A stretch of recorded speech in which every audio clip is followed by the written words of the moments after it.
All right, so this is our weekly all-team tactical meeting.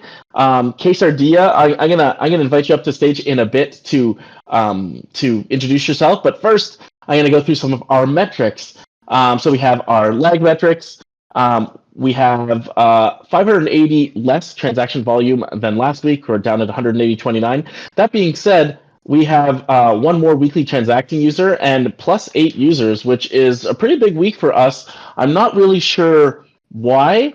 I looked into our analytics and stuff, but I'll talk about it a bit below. And 8 communities deployed, so no new communities in the last week. Team-wide announcements, positioning today. This is something I've been thinking about a lot, writing down, and I really just need feedback from the team. So that's what we're going to do today, and I want to leave a lot of space for it if I can. From a milestone perspective, so before we get in there, new member intros. Quesadilla, can you unmute and tell us, who are you and what brings you here and what would you like to contribute, if anything? Hi, I'm Quesadilla, but you might know me as Marv. This is my Discord account, and yeah, I've been following BCard for a while. I like the team. I'm all for public goods funding and things that can help get grassroots communities off the ground. So yeah, I saw the notification on my Discord. I hadn't joined in on any BCard chat in a while, so I was curious. So curiosity's brought me here. Just want to see what you guys are doing and support what you're doing. Awesome, Marv. So I did not know it was you, but I do appreciate you being here. And yeah, just stick around and see what you can see. And of course, we're always open to your feedback as well. So feel free to leave that in the chat, or you can unmute when you have questions or that kind of thing. Going down to our milestone perspective, aiming to get 10 weekly transacting users.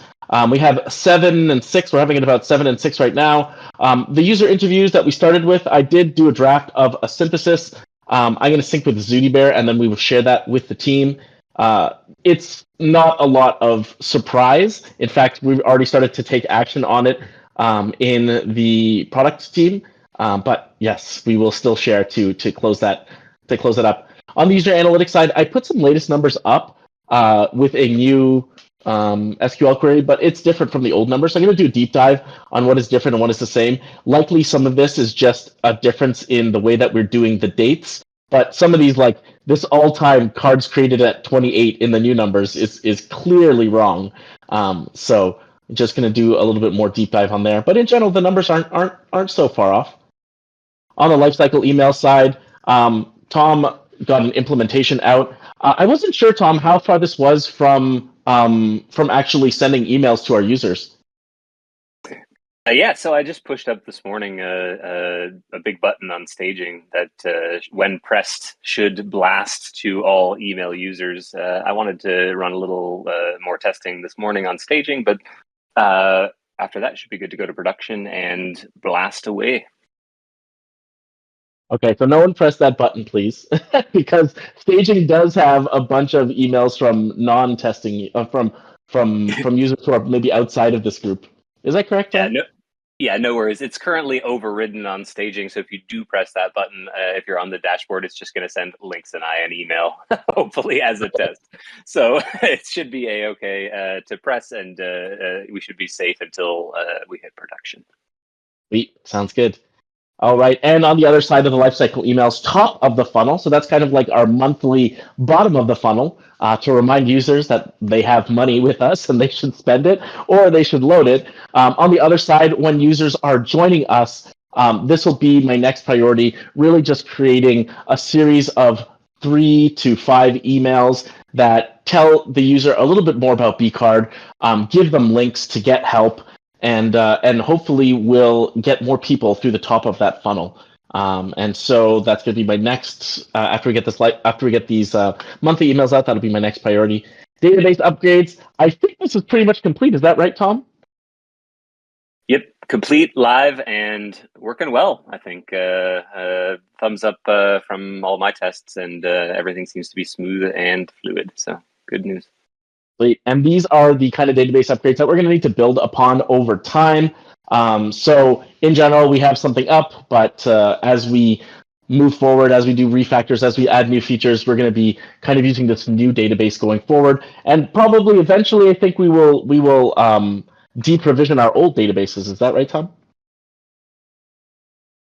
Yep, the current working plan is to leave them in place to just act as a sober second storage, I guess, just to make sure everything is a-okay. But currently everything is operating in parallel between both databases for storage, so that we kind of have a emergency backup of the old style. Sweet. Thanks a lot. And for our October rewards reconciliation, I'm hoping to get our EOA funded and posted to social this week. We usually do a monthly transparency report, and I'm going to try to gussy it up a little so it's a little bit more interesting as well, as we kind of talked about last month. So hopefully I'll do that by the end of this week. In terms of our 10 new users, we had a boost of 8 users this week, and to be honest, I'm not really sure where they came from. I looked at the analytics this morning, and let's just say it's inconclusive. I looked at the community reports this morning, and again, inconclusive. It seems like most of them are coming in from Bankless DAO, or at least they are selecting Bankless DAO nouns and maybe higher. So in general, it looks like, I don't know. I'm not sure why Bankless DAO people would come in. Maybe they heard about us from somewhere else, and Bankless DAO is the default. Either way, we got a boost of 8 new users, which is good. In terms of our activity, I did a Twitter space with Octant on Monday, and then Coffee Crusher posted on Pool Together. So it could be that, it could be other stuff. I mean, we've just been posting on social more. Not sure if that's affecting anything, but yeah, we shall see. On the Pool Together campaign side, this is ongoing. We want to get better at coordination. Actually, this is something I need to talk to Coffee Crusher about. But the last time we ran a coordinated campaign between ourselves and Open Medicine Foundation, we got way better engagement and reach than we had. And it's going to take a couple of it's going to take a couple of mentions. So for an average person, it takes between 3 and 7 times for you to hear about something, for you to actually take action. And that's assuming that you're actually interested or aligned with what they are doing. So it's really important for us to get reach, especially in these early days. And so these coordinated co-branding campaigns are pretty important for us to get better at. We're going to work on that as we go. On the positioning, check it out below. We will talk about that a little bit further. And on the website, Bobo actually sent me over, he's having trouble getting on GitHub for whatever reason. So he sent me over the files in like just a zip. So I will unzip them. I will adjust the website. I'll probably update the copy as best I can, make sure all the links are working, and then I'll replace our current site. Hopefully sooner rather than later, especially as we work on the new positioning, especially as we start to test our messaging. We want that website to be a little bit more updatable. Let's call it that. And so yeah, I'll work on that as we go. We have 10 high quality communities. We're at 8 right now. Upcoming communities include C3, TreeGens, and BCard. Honestly, most of those are shovel ready. And thank you, NF Thinker, for shipping that card image to C3, which we'll need to launch. The TreeGens card is actually already done by NF Thinker as well, so thank you for that. And then we're just going to put all the information together, and then we can start to launch those communities. On the funnel, I do need some help looking into more communities. I think there are 2 kinds of communities that I really want to look at. One of them is kind of smaller micro communities on Farcaster. Maybe not necessarily on Farcaster, but kind of like smaller micro communities who have some sort of US presence. And the second one is more nonprofits like OMF. We'll talk about why as we get into our positioning. Any questions on our milestones, getting to 10 new users, getting to 10 weekly transacting users, and 10 high quality communities?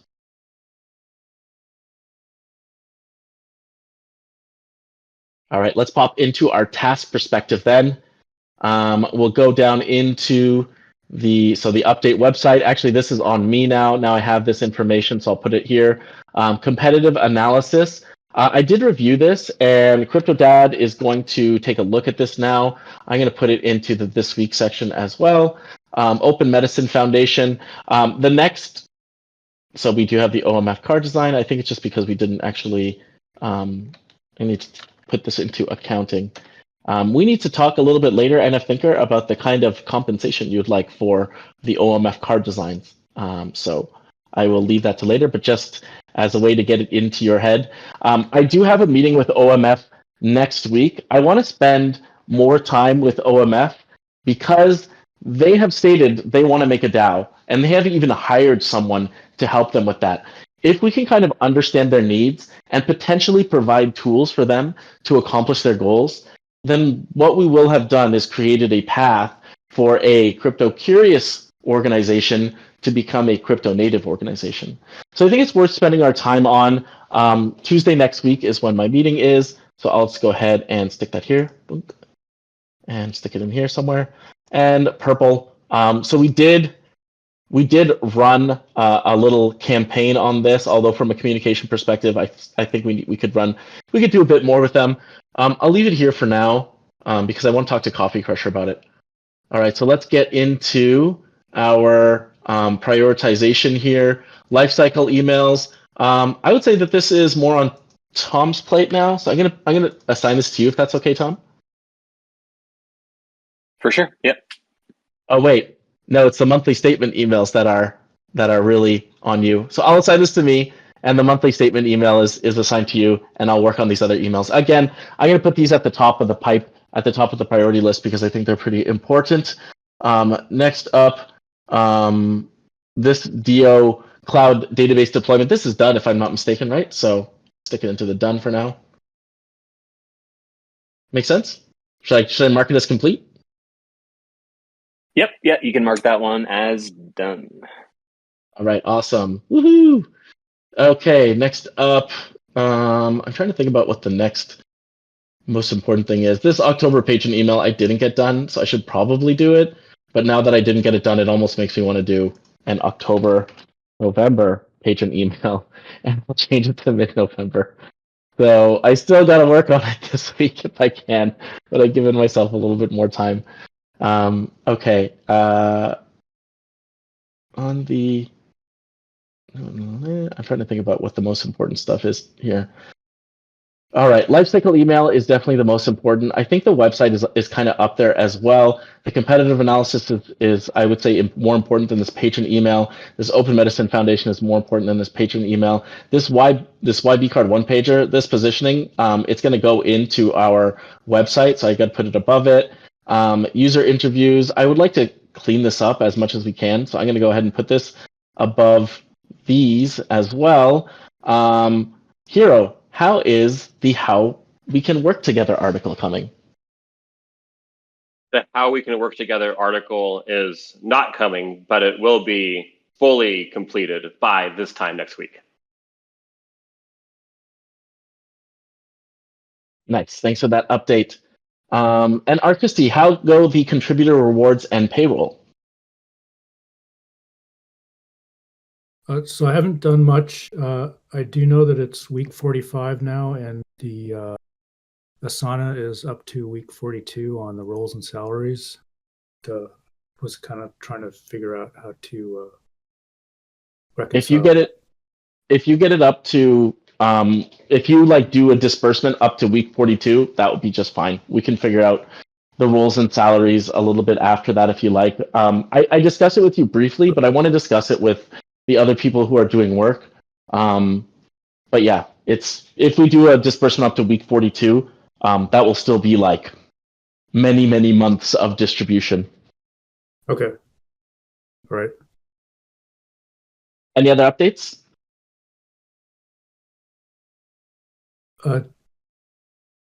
No, I guess I've got work to do then. Okay, sweet. Thanks for that update. On the user analytics side, I do need to do a deep dive here on why stuff is kind of off, so I'll do that. Pool together, I will say that this is pretty important because we've already started it, and we have some more stuff coming out, so I'll put that over there. And I need to get tree gen out, so I'll leave that there, but there's another one, C3, which I haven't created a task for. And then Jost, I assigned this to you, but I don't think that we've actually figured out how we're going to do it. I know you did a little bit of work on this. Did you want to give an update on this, or is it like... Well, I was looking, if it's something you wanted to do for every weekly meeting and pull some little snippet out of it, what I was looking at is the fastest, easiest, most automated way to do that rather than getting in there and having to edit, because edit is always the thing that takes the most time. And if you try and do something like that, that's anyway, it's a pain in the ass. So trying to figure out what would be the most salient stuff to pull out of that. And the way it's recorded right now is it's really just the screen capture of this Discord meeting, kind of the way it appears when you're as a pop-out window. Turning that into an audiogram, it depends on what you want it to look like.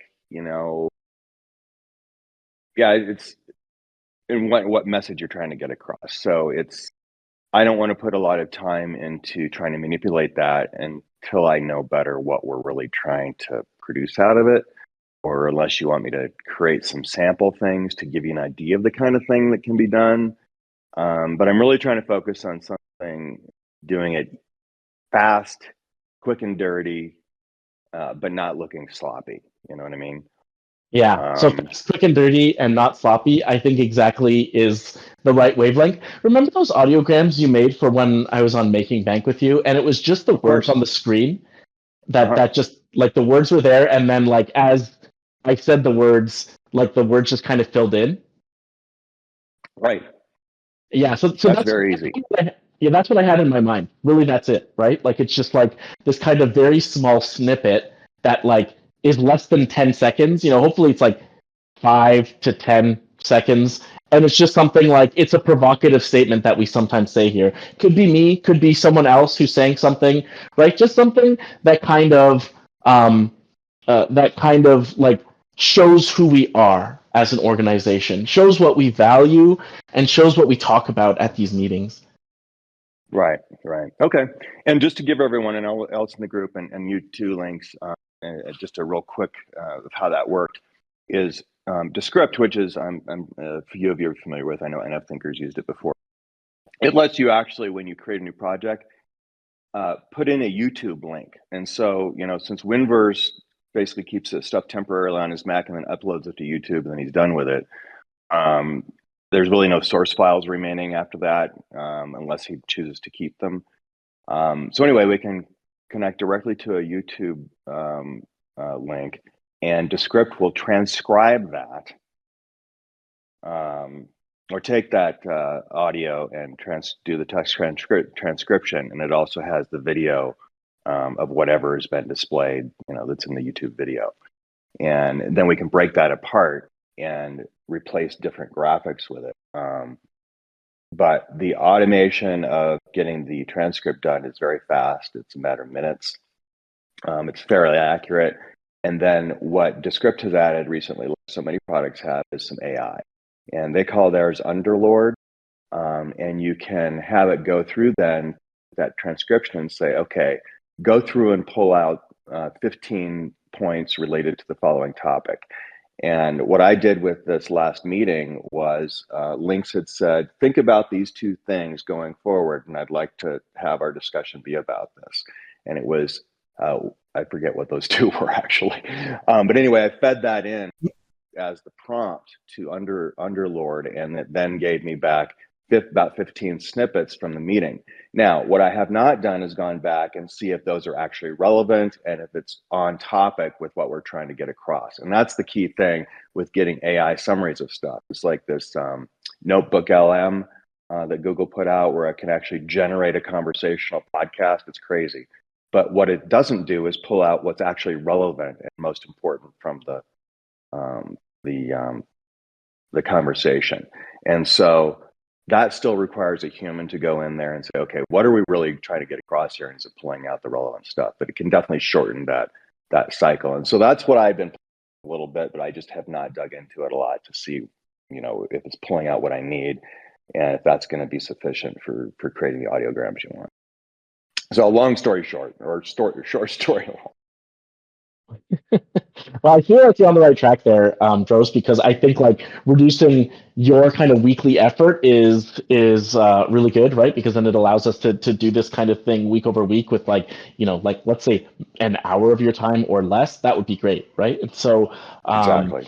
Yeah, definitely like that. Like how you're getting it from YouTube, because then Winverse can kind of upload Winverse or whoever else. If we use YouTube as that kind of thing, we can also, if we need to, create like a Google Drive like folder for this stuff if we need different kinds of coordination. But I do think like that YouTube coordination is nice because YouTube is free and we're already doing that. Right. Yeah, and frankly, I've just been really distracted between the election and I went to Europe for 3 weeks and want to spend more time there. But anyway, so yeah, just lots of things going on in my life, like I had mentioned to you in a private DM. But no, I'm definitely here, and I've got some content I'm working on for making bank and whatever that's going to be going forward. We got really good traction on the last episode with that I called 52 Pickup, which was Zephi and Rowan talking about the bankless DAO changes with the Transition Council with very little promotion. We've had several hundred downloads on that, which is pretty good for that show. Nice. That's great to hear. I will try to inspire you as well too, so that you don't have to worry, like you don't have to work on your own motivation necessarily. So that is part of my job description too. So I'll work on it. All right. Well, thanks a lot, Link. So you are an inspiring figure, I must say. I always appreciate your comments at the end of the meeting too. Thanks. Appreciate that. All right. Anything else that we're working on that's not on this list? I'm working on getting a few new contributors onto the team as well. I'm not going to put it down here as a task because I'm really just, I say I'm trying to inspire them, but ultimately, I guess it's in some ways you could look at it as I'm badgering them, but that's just fine. I'm going to keep working on that, and we shall see as we go. In terms of what we shipped last week, let's take a look. This is my favorite part of the meeting. So Tom implemented the monthly email statement. It looks quite good. I really appreciate the way it looks. It feels like it's a good starting point for us. I did a little bit of the CSS on that, and both on mobile and desktop, it looks pretty decent. Tom finished some big database upgrades, which we're going to build upon. I shipped a doc on positioning, which we're going to discuss right after this. I also shipped a little synthesis on our user interviews. Go ahead and click there if you want to get a sneak peek early. Bobo sent the website source code to me, which I have to kind of process. I added some new analytics to the dashboard, although they are wrong. I will work on fixing them. I added Purple and OMF to the support site. We were actually missing that, so they're there now. I gave a review to everyone who I owed it to, and if you want to see that email statement, go ahead and take a look in the chat for the public stage. You can see an example of the monthly statement there. So I owed reviews to a bunch of people, and I gave them the reviews last week, so I am happy about that. I was at a Twitter space with Octant on Monday, and Anish Thinker shipped a card design for C3. Anything else anyone shipped that they want to call out? You know what else? Actually, Coffee Crusher shipped. Coffee Crusher shipped a blog article and Barcaster post on Pool Together launch. So we're going to try to do that on Twitter as well. She also shipped emails. Also shipped emails last week using A/B testing. It's pretty cool actually on Mailjet. You can do an A/B test on let's say 20% of your users, so 10% will get one, 10% will get another. Then they will say which one won that battle, that A/B test, and it will automatically send to the rest of the 80% of your users. So she used that feature last week, and it was pretty cool. There's a couple of other interesting features on Mailjet, including landing pages that I want to kind of work on. But yeah, just an aside there. Anyways, anything else anyone shipped that they want to talk about? No. All right. Well, still a good week, I would say. And so I called this strategy notes. You know what? I'm just going to take 1 second to get a glass of water because my mouth after I just finished my coffee is pretty dry. So just give me 1 second.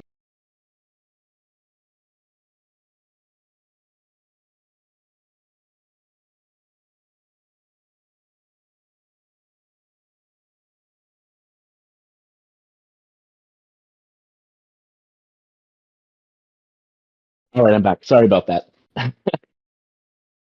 Okay, so I called the strategy notes. I'm building upon some of the things that CryptoDat did in our competitive analysis, including this SWOT analysis. Have you heard of a SWOT? It is basically strengths, weaknesses, opportunities, and threats. It's in this nice little table. The idea is that there are helpful things and harmful things, and internal things and external things, and those things are strengths, weaknesses, opportunities, and threats. Ultimately, I would say really look at. I think we should look at all of these, but in the interest of time, I'm going to kind of blow through some of this. Low operating costs and our experience with engaging crypto forward communities, because we live in this crypto space, I would say those are our top strength. Limited resources and reliance on third-party products and compliance are probably our biggest weaknesses. Our biggest opportunity is, I think, the ability to serve underserved organizations, so not nonprofits and smaller communities. Another opportunity is just the idea that this crypto space is growing. It's expected to grow 50% year over year for the next 10 years. So that is a big opportunity. It is a wave for us to potentially ride. And then threats, well, we could have increased competition from big tech companies, but ultimately, if we are aiming to serve these communities, it's very likely that the big tech companies aren't going to be serving them because there's just not a lot of money in it for them. Regulatory and uncertainty and compliance costs. Hey, you know what? Maybe this election will give us more regulatory certainty because I think they call it the Fair Shake PAC. They helped get a bunch of pro-crypto representatives into Congress. So we'll see. But yeah, I would say that those are our biggest threats. So I've been reading this book. Well, I should say rereading this book, Good to Great. They have a strategic framework called the Hedgehog concept, which kind of asks the following three questions. What are we passionate about? What can we be the best in the world at, and what drives our economic engine? And in the book, they do it in this Venn diagram, and they say okay, what is the middle thing? What is the intersection between those things? So what are we passionate about? I think we've been dancing around this, but ultimately, a lot of the reason we're here is Web3 tooling, right? We're here for Web3. We're here as well because of the promise that Web3 brings. The way that I'm putting it right now, the kind of messaging that I'm doing is, when we talk about bankless, we're talking about top-down organizations. It's not just banks, right? It's a lot of things, NF Thinker was talking about the government earlier today, right? Joseph saying he's ready to represent the black flag. It's not just banks. It's about these kind of top-down organizations which control our lives, which control the things that we do. And so the way that I'm putting it is bottom-up organizations and communities are something that we're passionate about. I'm going to stop there for a second and say, does this ring true?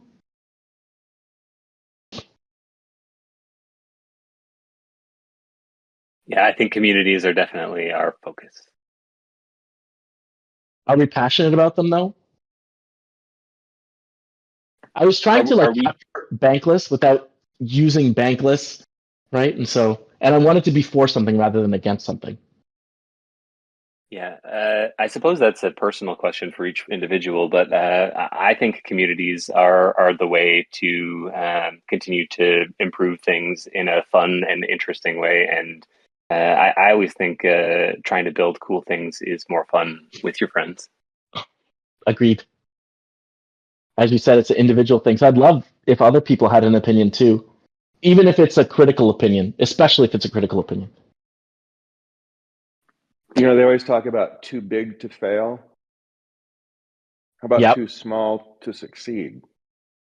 And I like that. By aggregating these smaller communities through something like BCard, maybe not aggregating is maybe the wrong word, but I really like where you hit on big tech's not going to care because they are not going to care about smaller communities, right? They want the big fish. And by being leaner, that actually allows us to serve smaller communities. And maybe part of that strategy can also be cross-selling between communities, because they're if they've got skin in the game in terms of making this work, bringing in more communities. I'm not articulating this well, but I don't want to introduce things like network marketing, but I'm thinking about your clients are actually your best promoters of the platform, right? Yeah. Or get to that point where they end up being your sales force or kind of and we used to call evangelizing platform, evangelizing technology, and then you'd find your biggest supporters and reward them in various ways that were meaningful to them. And so that's a way to extend your sales force without growing your payroll. Anyway, I'm digressing, but I like the direction. No, actually, it's great. I really like that. Hero, I see that you had some comments on this. Yeah, I just was like, Drost, I love the way you put that. Like that was, like I said in the thing, like a brilliant reframe, and like really resonated for me right away when you said it. I mean, and then your second brilliant thought around, how do you essentially empower the communities who are already part of the BCard orbit to then begin to evangelize to other communities within their network. Like if there were some kind of funnel that we could make that would promote that, I think that would be super smart. I don't have any original ideas this morning, but Drost, I really like the two things you said. I think that they're super smart. Yeah, very on point. So I got my coffee in me a little earlier. Like that one thing that you said, too big to fail, how about too small to succeed? I love that. I think that is so good. In fact, I think we should post it on the Twitter account later today. Of course, crediting you, Drost. Any other thoughts on this? This idea of communities, like opposition to these kind of top-down organizations, big organizations.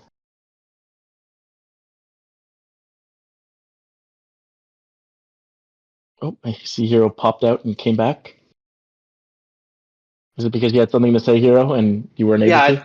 I think, did you hear me talk at all? Or was I just talking to the void for a second? I was having a weird... I heard you say that it was a brilliant reframe, and the second point about what Drost said was also good, and then I saw you leave. Okay, cool. So then, that's all I wanted to say, that I had, that was awesome. No original thoughts, but I like... I just think Drost is all over it. Huge support. And I heard you say you want to tweet out what he said. I think that's a super smart tagline. And I think the only other thing I said is about finding ways to empower communities to evangelize to their own networks is a really great idea. And I think a little focus around that would be smart. And maybe that's another article that I can do after this next one ships. Cool. Yeah, working together. I think that's what we really need to. I think that's how we succeed, is by figuring out how we can get people to work together like this. And another thing that I thought we were passionate about, being the change you want to see in the world and helping others do the same. NF Thinker, I see you unmuted. Oh, didn't mean to unmute. That was just because I took my headphones out. I suppose I do have something interesting to add. This morning I was chatting to a guy he recently converted his company to a B Corp. And I know those are the types of communities who are going to have sort of better values alignment with us. So I don't know if that would be a worthwhile endeavor to specifically look for B Corps. I don't think his company specifically would be a good fit just because they're very small. They've got, I don't know, just a couple of employees, and they're an interior design firm. But the network, one of the things that he mentioned was when they tender for jobs, many times they're chosen specifically because of their B Corp certification. And so it just kind of raises that idea that these corporations are like-minded. They seek other communities and corporations who tend to act and think like they do. And so that could be, a strength on that front. Yeah, absolutely. One of the things I was thinking about, and I really like the idea that you brought up B Corp. One of the reasons I like BCard is because it kind of had this B Corp feel. But one of the things I was thinking is you get into the next thing, what can we actually be the best at? One of the things I was saying was traditionally underserved communities. And one thing I was thinking is is a community something that makes money? Is it only kind of nonprofits that we're aiming for? This is a question I kind of want to put, because ultimately, hey, it would be great if we could help communities who are doing good. But then if we start to get into the for-profit communities, can we actually be the best at that? I don't know, right? I think that if there's money to be made, like if there's a lot of money to be made, rather, I think big tech is more likely to service those people as they're looking for these kinds of use cases.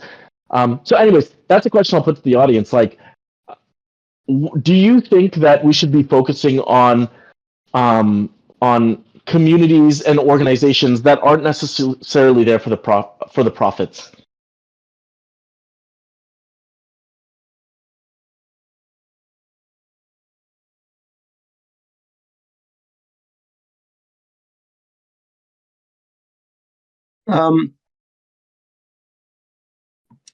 I don't know if at the heart of it, being a nonprofit or a for-profit is going to make any sort of big difference to card usage and growth specifically. I mean, both communities can be found in both instances, but it would be interesting to kind of keep tabs on that over time and see who we get the best responses from.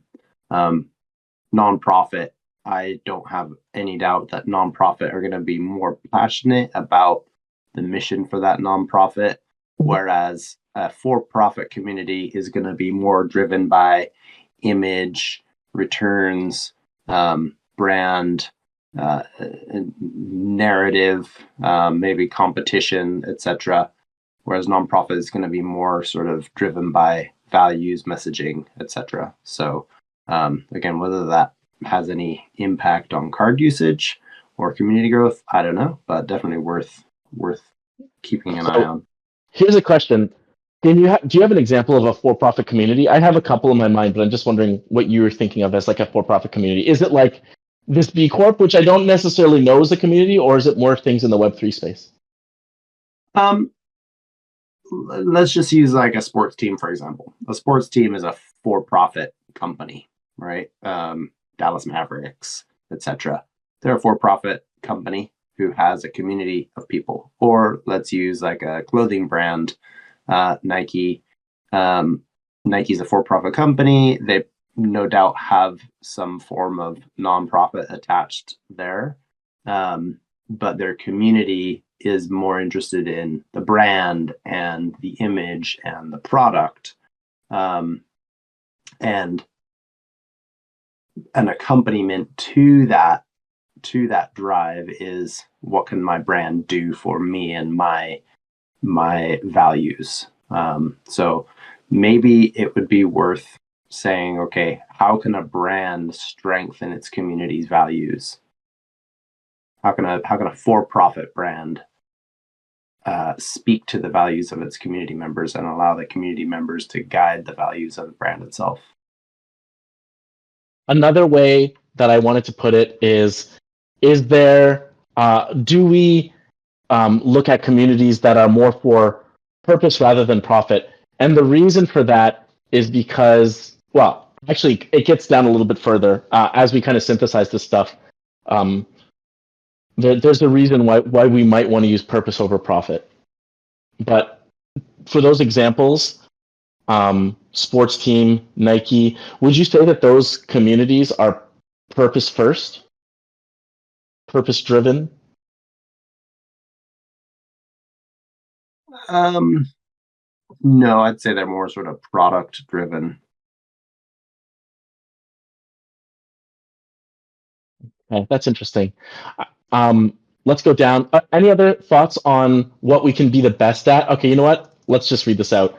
Using the SWOT above, we could be the best at helping traditionally underserved communities engage their members using Web3 tooling.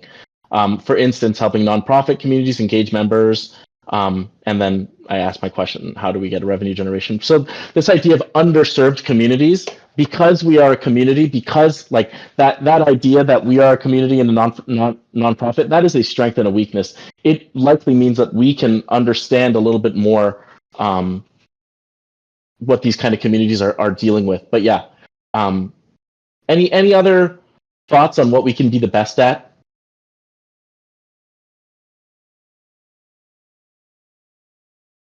All right. What drives our economic engine? So shared upside on revenue generation, i.e. when we make a community money, we get some of it. and this means revenue per community is really important. Does that make sense for our economic engine? We generate revenue, you get revenue, we get revenue, that kind of thing. Does that, for me, that felt like really kind of aligned, like it aligns our incentives. We are trying to make those communities money, but does that make sense to you?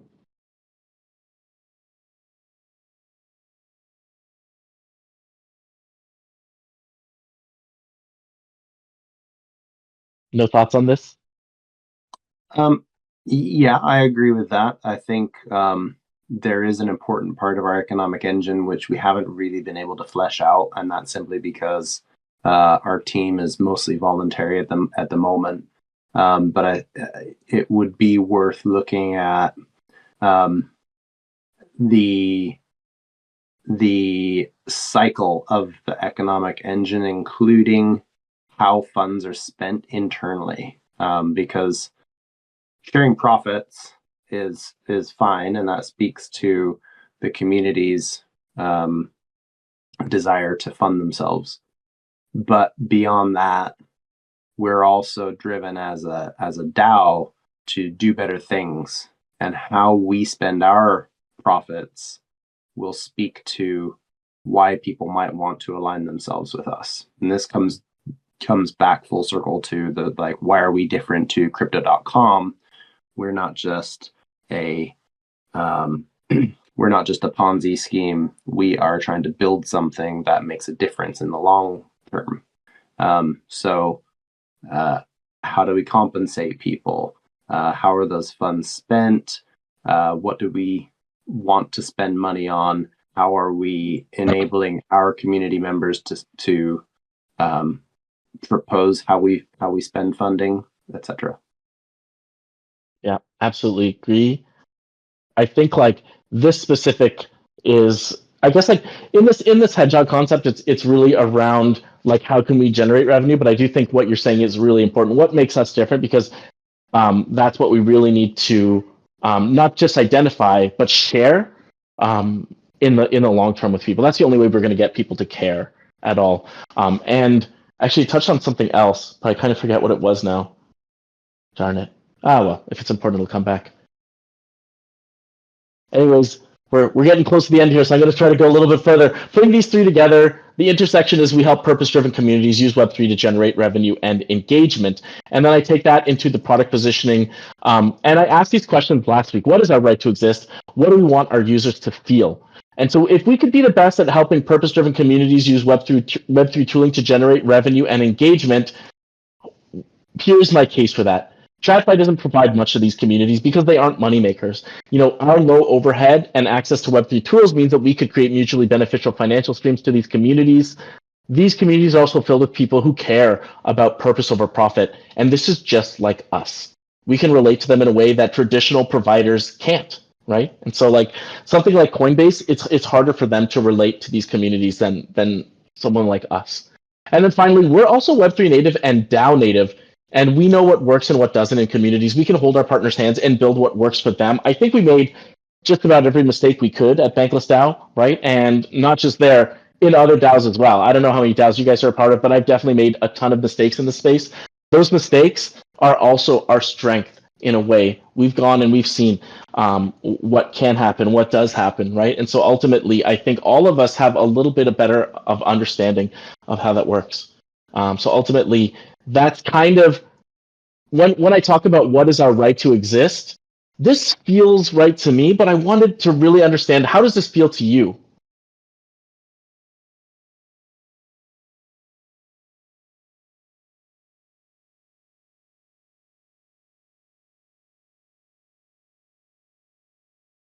Silence is not acceptance. Yeah, I'm just reading through it again, Links. I do like it. Like, again, I don't have a brain this morning for good feedback, but I definitely think you're on the right track. Yeah, I was just rereading through it myself. Yeah, I mean, I feel it resonates with me.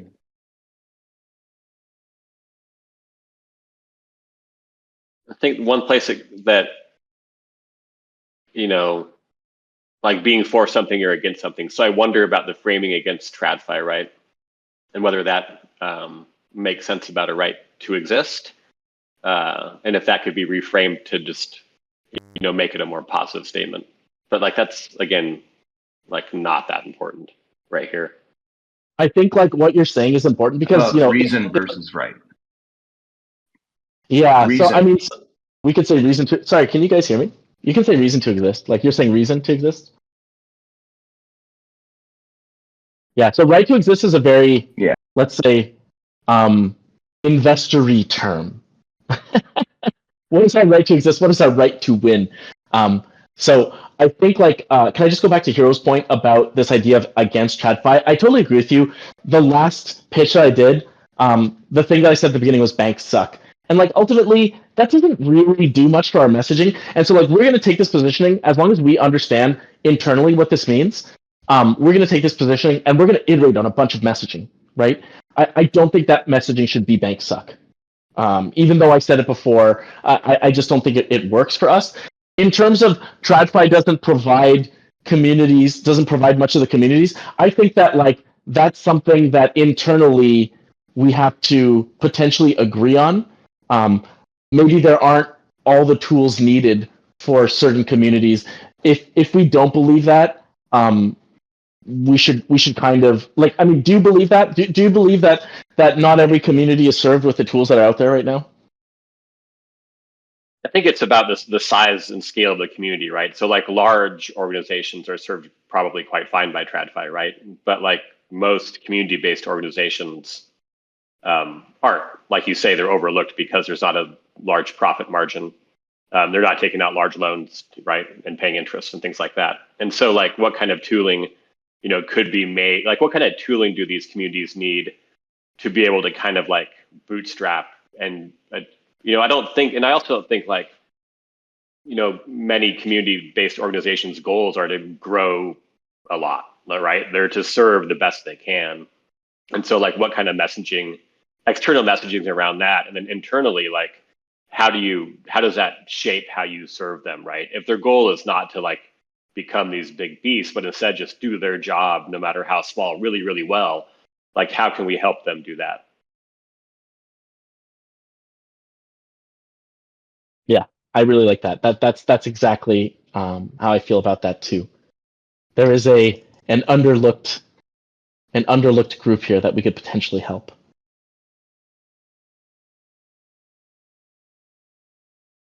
And so this one, we didn't get to the messaging. Oh, that's unfortunate.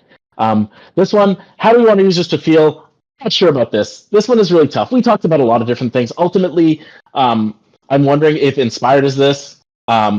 Inspired means that users will take action so that they are empowered, they are action biased, they know what they can do, they know how they can do it. We have to make that kind of easy. And inspiration can't really happen if they don't feel valued. So we have to kind of show the results of their action to create this kind of positive feedback loop. I think people are drawn to Ethereum to create change. People are drawn to Bankless to create change. And can we give them actions that they can do to make change, right? Even if it's the smallest possible thing. Those small things, once you do them a little, they beget bigger things, usually, for the right people. I don't know. Does that make sense to you? Inspired? When you were talking, Lynx, I mean, like I was much more moved by the idea of being valued than I was of being inspired. That was my initial gut reaction to it. Like, what about making them feel valued? And through that, maybe flip it, right? And then through that value, by feeling valued, then they become inspired to continue working, right? Because they're seen. Yeah, and a thinker said that a similar thing too. Can you tell me a little bit more why you want to feel valued? Like, I assume that it's a feeling you want to feel, right? Yeah, I do. Yeah, for sure. Like, I mean, I think that like the feeling valued is the baseline feeling for greater inspiration, right? Because it's like, it's the wellspring that other stuff comes from. I think when you work like, and I did this especially when I was ghostwriting, like working like in a black hole all the time, like the value wasn't really there, but you'd be inspired to work if you needed money, right? But you didn't really necessarily feel valued for the work that you did. Part of that maybe was the nature of doing anonymous writing, but at the same time, like, I don't know. I'm not sure I What- can expound on it really well right One now, of the but things like, I was thinking about was like similar to what you're saying is that you feel part of something. mm-hmm. Is that like, do you feel valued if you feel part of something? Is that same? Is that different? I think it's different a little bit. I think really the value comes from people recognizing the good work that you're doing. And that I think brings a sense of value, to both the work and to yourself internally.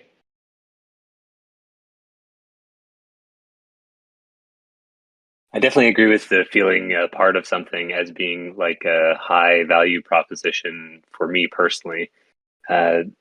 I love to make new things and interesting things and useful things, right, for lots of people. But if they don't use them, or if people don't like recognize their utility, then I do feel kind of like out in the woods and not really building towards anything that's useful.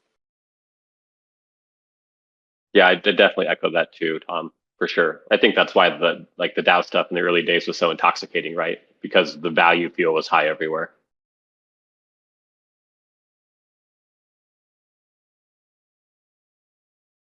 Yeah, I guess like another thing, like, and so like this whole like DAO experience, right? Like this idea that you're in a room, like, do you want to feel a sense of purpose, right? Like, is that it? Like, I guess like that's where I came to inspiration, was that I came into a DAO, I felt like I shared purpose with a bunch of other people, and I was like, okay, I felt part of something, but I also felt like I wanted to do something, right? Is it because I felt part of something that I wanted to do something, or is it because I felt this shared purpose that I felt part of something, right? Like it was weird.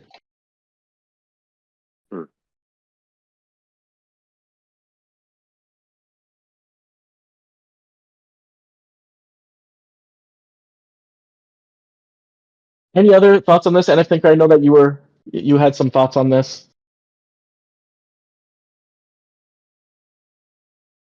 No, I mean pretty much just what I said earlier in the chat. I think it's important for someone to feel like they're not being used in any way, shape, or form, and that can be a very fine line. I mean, we've all seen that in terms of Bankless DAO itself. To what end were David and Ryan enabling community members to interact with the Bankless community itself, the Bankless brand, versus how much were they actually using us as a growth tool for themselves. And we quickly see community change from being passionate and supportive to feeling like you've been used. And, that's a really important thing, to not use your community members without giving them something in return, right? It's okay to use the tools you have around you, and community is one of those tools, but you have to treat it fairly. So being treated fairly, being reimbursed when that's so needed. Like, somebody does something, you got to give them something in return. Whether that, they might not want much from it, and everybody's different. Some people are happy just getting a POAP, and some people would prefer monetary compensation. So it's important to clarify these things beforehand. Like, what are you going to get out of it? What do you get out of being a community member? What do you get out of being a participant in our ecosystem? So I think like clarity is definitely important. And then just allowing people to feel like they're valued and feel like they're a part of something bigger. Okay. I think we're narrowing in on some things around here. I know that we're a bit over time. I'm not going to get into the messaging spot. I do think that it's a good example for us to do, so I'll do it next week. We'll talk more about messaging, and maybe by next week I'll also have a method for us to test messaging, which I have a couple in my mind. But this has been really productive for me, but I haven't heard from our Kusti or Winverse yet on that idea of how do we want our users to feel? How do you want to feel as being part of BCard?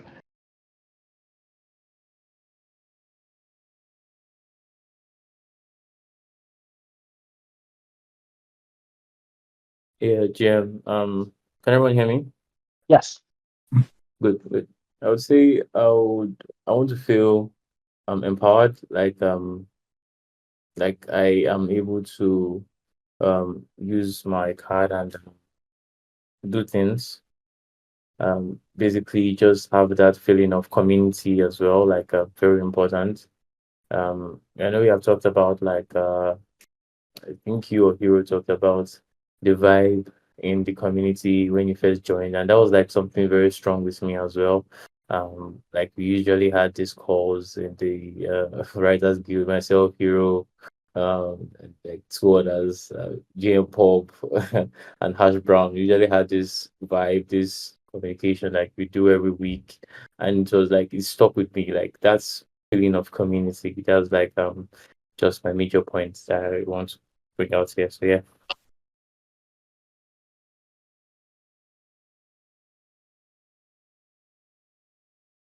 Anything from you, Christy?